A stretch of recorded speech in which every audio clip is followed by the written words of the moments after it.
വിദേശ മദ്യം വിൽപ്പന നടത്തിയ ആളെ അഞ്ചൽ എക്സൈസ് സംഘം അറസ്റ്റ് ചെയ്തു. ചണ്ണപ്പേട്ട സ്നേഹവിലാസത്തിൽ വിനോദിനെയാണ് അഞ്ചൽ എക്സൈസ് സംഘം പിടികൂടിയത്.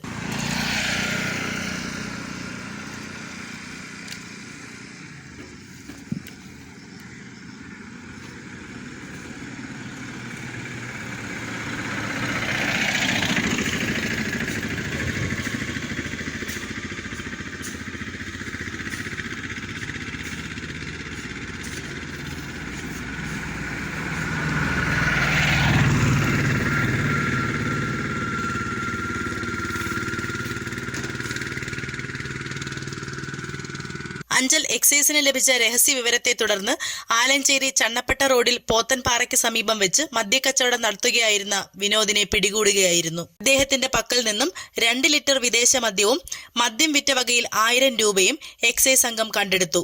ഭാരതീയ നീതി സംഹിത അനുസരിച്ച് കൊല്ലം ജില്ലയിൽ ആദ്യം രജിസ്റ്റർ ചെയ്യുന്ന കേസാണിത്. Assistant excise inspector Bijukumar, PO Pradeep Kumar, civil excise officer Suresh, വനിതാ എക്സൈസ് ഓഫീസർ ദീപ, കണ്ണൻ എന്നിവർ പങ്കെടുത്തു.